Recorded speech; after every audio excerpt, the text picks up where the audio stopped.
সকল বিশেষভাৱে আপোনালোকে যিহেতু প্ৰত্যক্ষ কৰিছে, মই আজি উপস্থিত আছোঁ নগাবাদ বজাৰৰ সমীপতে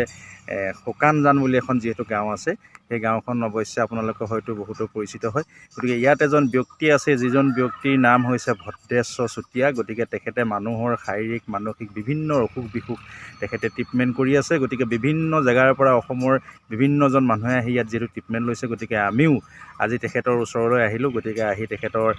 ইতিমধ্যে ঘৰত আমি পাবলৈ যিহেতু সক্ষম হ'লোঁ। আৰু আজি কাৰ্যসূচী ভাগ আমাৰ ৰোগীসকলক কেনেদৰে তেখেতে চায়, কেনেদৰে আশ্বাস কৰে, কেনেদৰে তেখেতে আৰোগ্য কৰিবলৈ যিহেতু বিচাৰিছে, ঈশ্বৰৰ চৰণত প্ৰাৰ্থনাৰে তেখেতে ৰোগীসকলক যিহেতু কৃতকাৰ্য কৰাইছে। গোটেই কৰ্মখিনি, গোটেই কাৰ্যখিনি, গোটেই সময়খিনি আজি আপোনালোকক মই ইয়াত অহা যিহেতু দেখাম। আপোনালোকে ভিডিঅ'টো আৰম্ভণিৰ পৰা শেষলৈকে যিহেতু চাব। কৃষ্ণ স্বামী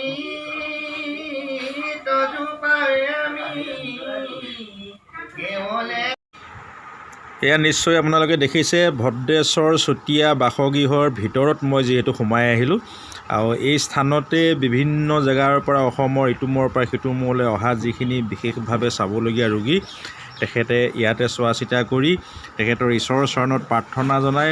বন্তি শলিতা অৰিহণা ইত্যাদিৰে তেওঁ ঈশ্বৰক এয়া পুজিছে দেখিছে। আৰু ৰোগীসকলকো এই স্থানতে বহাই পেলানি তেখেতে এই কৰ্মখিনি কৰে। আৰু মই তাৰ পৰিৱেশটো আপোনালোকক অকণমান এয়া দেখাই দিছোঁ।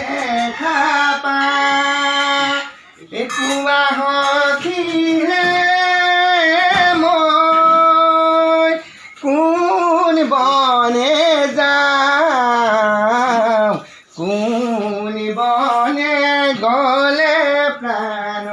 কৃষ্ণ দেখা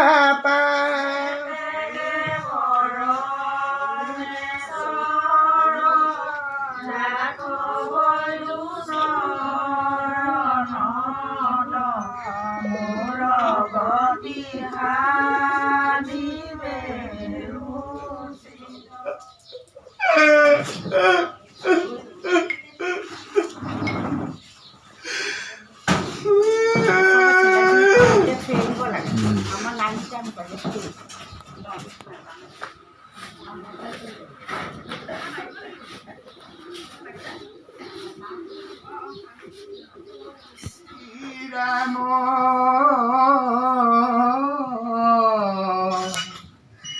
বুধ কল্কি নামে দৰ্শ আখিটি ধৰিছে কৃষ্ণ তদুপনামে কৰো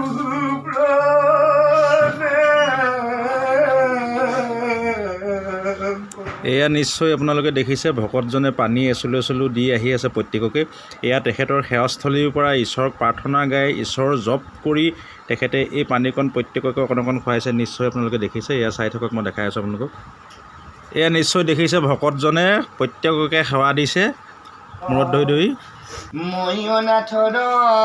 নাথ তুমি নাৰায়ণ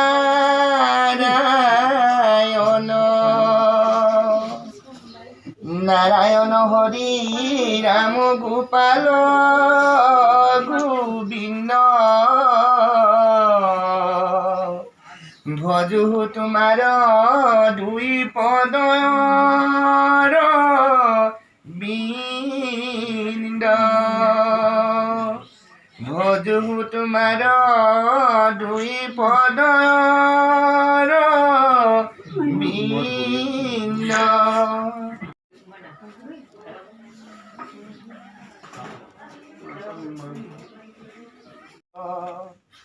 ময়ো নাথৰ নাথ তুমি নাৰায়ণ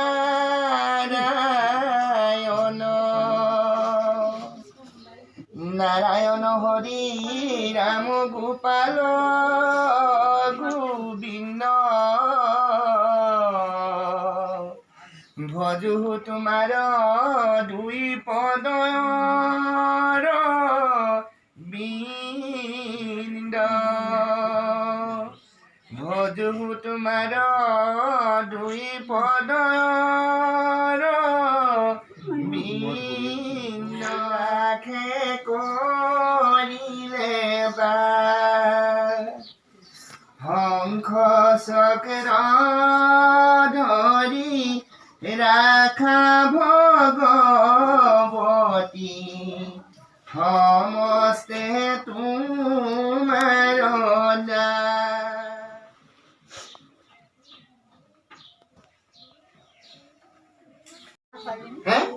মদ খাই ইয়ালে এখন আহিবি মই কৈছো এতিয়া আৰু মদ খাই ইয়ালে কোনোদিনাখন নাহিবি আহিবি নেকি ভাল পাইছিলি নে এবাৰ যোৱাৰ পিছত কেলে মদ খালিগে মদ কেলে খালি হে জীয়াই থাকিবলৈ মন আছে নাই তোৰ আছে নাই আছে আকৌ গৈ মদ খাবি নেকি মই যদি মদ খাম মই পানী কণো নিদিওঁ খাবি নেকি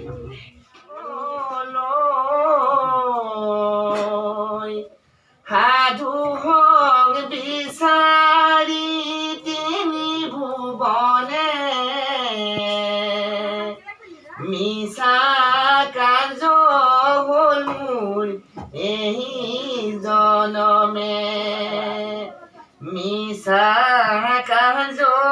হ'ল মোৰ এই জনমে বিশেষভাৱে আপোনালোকে যিহেতু স্ক্ৰীণত প্ৰত্যক্ষ কৰাইছে মই এনে এজন লোক যিহেতু ইয়াত লগ পালোঁ আমাৰ ভদ্ৰেশ্বৰ চুতীয়া শুকানজান গাঁৱত বিশেষভাৱে মানুহৰ শাৰীৰিক আৰু মানসিক এই দিশকেইটাত তেখেতে পৰ্যবেক্ষণ কৰে আৰু ঈশ্বৰৰ প্ৰাৰ্থনাৰে তেখেতে যি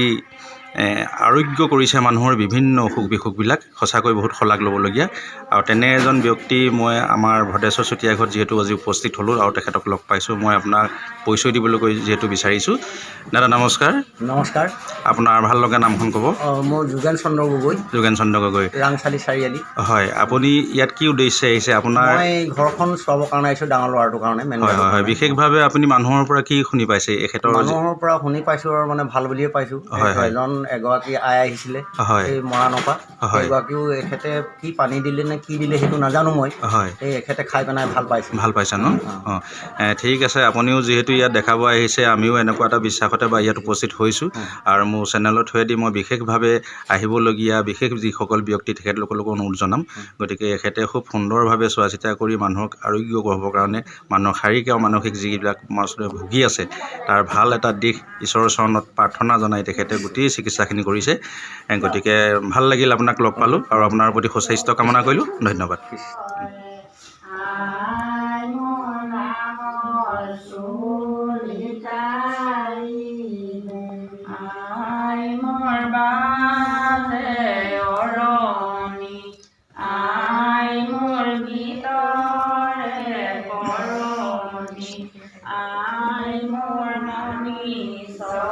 মোৰ বন্ধু আৰু সতীৰ্থসকল বিশেষভাৱে আপোনালোকক এইখিনিতে জনাওঁ যে ভদ্ৰেশ্বৰ চুতীয়া ব্যক্তিজনে আজি ৰাইজৰ জনসাধাৰণৰ যিখিনি জনসেৱা কৰিছে তাৰ লগতে এই আপোনালোকে দেখিছে আয়তীসকলে পায়স ভোগ ইত্যাদিৰ পৰা এইখিনি দিবৰ বাবে সুবিধা তেখেতে ঘৰতে এটা ধুনীয়াকৈ সুন্দৰকৈ ঘৰ বনাই দিছে এই আইসকলে নাম লৈ আছে নিশ্চয় আপোনালোকে লক্ষ্য কৰিছে আৰু মই স্ক্ৰীণত আপোনালোকক দেখাই আছোঁ নিশ্চয় আপোনালোকে প্ৰত্যক্ষ কৰিছে মোৰ সতীৰ্থসকল বিশেষভাৱে আপোনালোকে যিহেতু স্ক্ৰীণত প্ৰত্যক্ষ কৰিছে সেয়া দেখিছে মানুহজনৰ মাথাত তেখেতে আশীষ প্ৰদান কৰিছে ঈশ্বৰৰ চৰণলৈ তেখেতে এই সেৱাভাগ আগবঢ়াইছে তেখেতৰ আসুৰিক অসুখ বিসুখবিলাক সকলো ঈশ্বৰৰ সেৱালৈ তেওঁ আগবঢ়ায় আৰু ঈশ্বৰক সাক্ষী কৰি সকলো কাম কৰিছে এয়া নিশ্চয় দেখিছে আপোনালোকে সুন্দৰভাৱে তেখেতে ঈশ্বৰক চুমন কৰি তেওঁ আশীষ প্ৰদান কৰিছে মোৰ সতীৰ্থসকল আপোনালোকে নিশ্চয় প্ৰত্যক্ষ কৰিলে ভদ্ৰেশ্বৰ চুতীয়া বাসগৃহত আহি মই আজি তেখেতৰ মানৱতাৰ যি শাৰীৰিক মানসিক চিকিৎসাৰ তেওঁ পদ্ধতিৰে যি কাম কৰি আছে গোটেইখিনি আপোনালোকক দেখালোঁ গতিকে ভিডিঅ'টো মই আজি ইমানতে সমাপ্ত কৰিলোঁ সদৌ শেষত সকলোলৈ ধন্যবাদ জনালোঁ শ্ৰদ্ধা জনালোঁ আৰু থেংকছ জনালোঁ অপৰাধ ক্ষমা কৰি তুমি দয়াশীল হৰি মোক ৰক্ষা কৰি ওচৰনে